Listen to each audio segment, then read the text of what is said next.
Hello and welcome to the short video for Class 22, Introduction to Philosophy. So, we continue our adventures in value theory, the area that deals with measures of worth, including, of course, ethics, aesthetics, social and political philosophy, and other stuff. So, aesthetics is a branch of philosophy that deals with art and beauty. And rather like with ethics, there's different levels of kind of abstraction. So there are meta aesthetic questions that are the most abstract, such as, what is art? And not surprisingly, people have been struggling with that question for a long time, trying to present the necessary and sufficient conditions for being art. And although people, since Plato, Aristotle, Leo Tolstoy, etc., have tried to address this, we obviously don't have a set definition. So people still raise the question of, but what is art? There's also the metaethical question of, when you look at things like beauty or art in general, is beauty or art something objective, a feature of reality like mass, density, and volume, or is it something that's relative depending on the culture, or even something subjective depending on the individual? And everyone's probably heard the expression, beauty is in the eye of the beholder, which is an expression of subjectivism. Whatever you see as beautiful, presumably because you see it that way.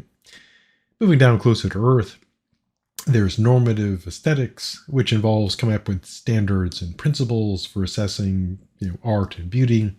And this would be the kind of thing that if someone was, an art critic or an artist, professional or otherwise, the principles, etc., they would use when they're making their judgments about art, developing these standards. Now, normally think about talking about art and aesthetics, just like with ethics, we tend to think more about the applied level, talking about, not necessarily sweeping broad questions like what is art, but questions about particular works. Most obvious being like, is this movie, say, good or bad? And that ties back to the others because, if we say something is, say, the movie's bad, is it purely subjective? Am I just saying, I didn't like it? Kind of like if, you ask, is the food good? All you can expect to get is whether I like it or not, in a sense, because it tastes good to me or not. And so those would be examples of applied aesthetics, questions about like particular works of art. Now, there are entire classes that could be taught on aesthetics. One could spend their entire career in philosophy, looking at it, and of course talking about art, etc. But let's take a brief look at our good dead friend Oscar Wilde in 3 videos. Wilde raises the question about art in the sense of this. He challenges, this is presented in kind of dialogue form, and one of the characters challenged the other to prove that it is not that art imitates life, but the reverse is true, that life imitates art. Oscar Wilde also presents what he calls the principles of the new aesthetics. That's the title of the essay, The New Aesthetics, and looks at a few of these. One is, as an example, that it is not the case that art represents the sort of character, nature, culture, etc. of where it comes from. It doesn't reflect that. Rather, for him, he claims that the opposite is true. Now, if we ever took a art history class, I took one long ago, and I remember that we would go through the book and we'd look at, say, pictures from the Greek early Greeks, and they would talk about like how the Greek statues reflected the Greek values of proportion, etc. Then I remember seeing one from the near the fall of the Roman Empire, and they were talking about how like the fear and uncertainty of the time affected the art, and the art was like one of the statues was kind of like small and they're all hunched together, the figures, and the explanation essentially was the political and social climate of the time. And that's a pretty common explanation. You explain the art based on the politics of the time.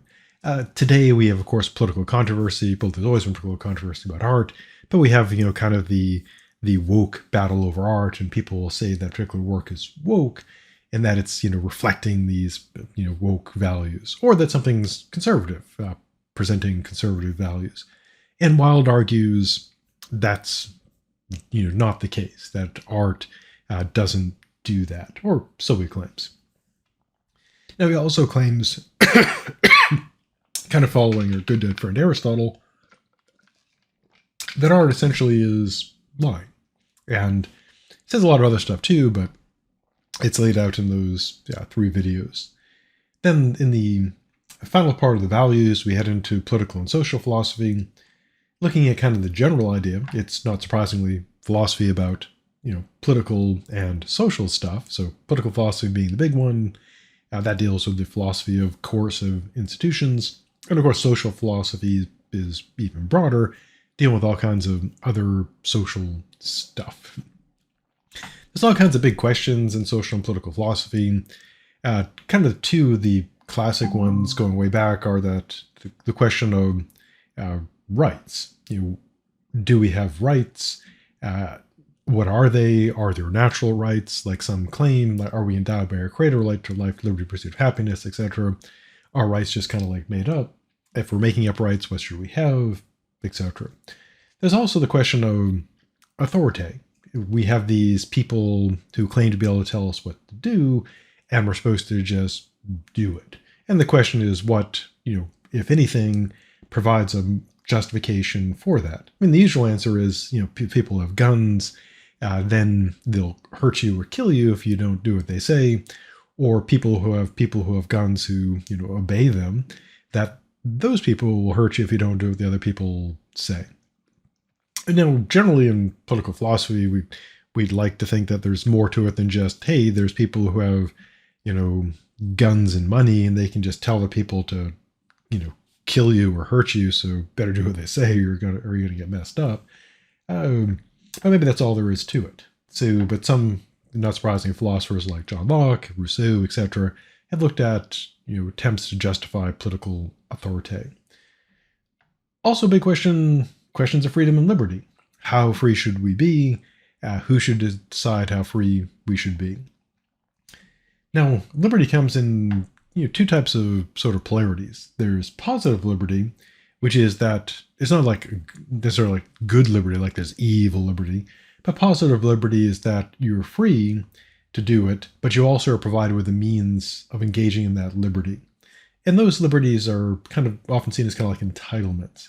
For example, in the United States, you have a freedom or a right, depending how you look at it, to K through 12 public education. And although someone's got to pay for it, obviously, you as a student, unless you're going to a private school, you don't get a bill for the school. So you have a right and the means are provided. Negative liberties are ones where you have the freedom, the liberty, but you're not provided with the means to act upon that. And that's typically most of the freedoms.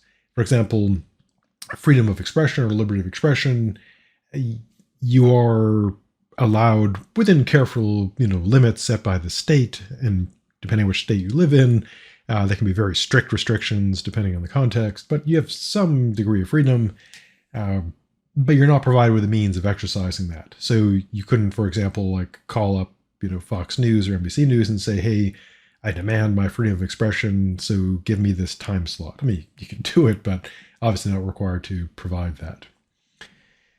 Now, the first view of liberty to look at is from the fascist. This is a work done by Mussolini, and it's split into 2 parts. And it looks at fascism from kind of the original fascist.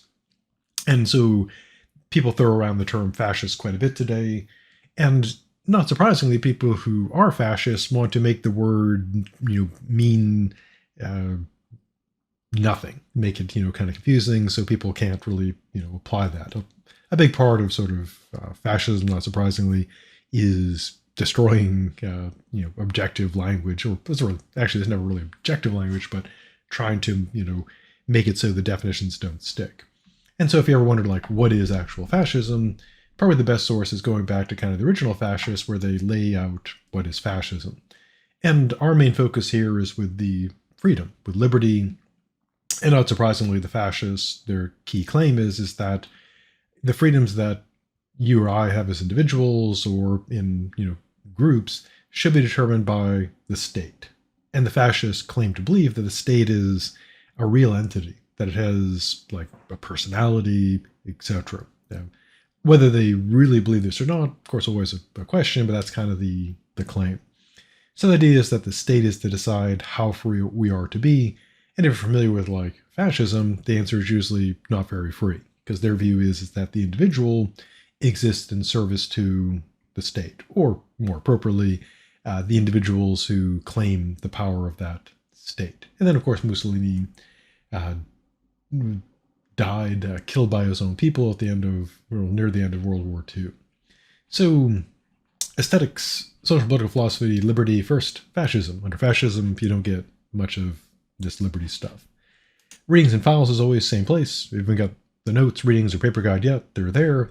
About the coursework, there's an Oscar Wilde quiz and a quiz on fascism. So that's the stuff for class 22. So stay safe, and I'll see you in the future.